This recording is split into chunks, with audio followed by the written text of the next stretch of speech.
Ազգային ժողովի մեծարգո նախագահ, հարգելի պատգամավորներ, ձեր քննարկման եմ ներկայացնում առևտրի և ծառայությունների մասին և հարակից օրենքներում փոփոխություններ և լրացումներ կատարելու մասին նախագծերի փաթեթը։ Նշեմ, որ առաջարկվող փոփոխությունները նախատեսված են կառավարության ծրագրով, այն է որպես շրջակա միջավայրի ոլորտի առաջնահերթ ուղղություն ամրագրված է մեկանգամյա պոլիէթիլենային արտադրանքի գործածության աստիճանական կրճատումը և արգելումը։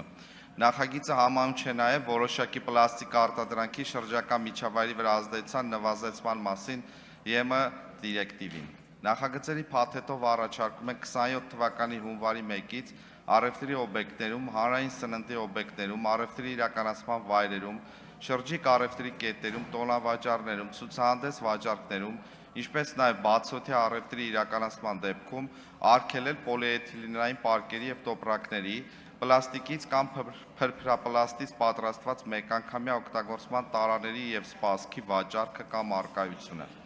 Բացառություն է սահմանված կշռափաթեթավորման համար օգտագործվող և երկրորդային հումքից արտադրված աղբի պարկերի համար և կշռափաթեթավորման համար օգտագործվող կափարիչով պլաստիկից տարաների համար։ Արգելքը խախտելու համար սահմանվել է նաև պատասխանատվություն, առաջին անգամ խախտելու դեպքում նախազգուշացում, իսկ երկրորդ և հաջորդող դեպքերի համար տուգանք 100-ից 150 հազար դրամի չափով։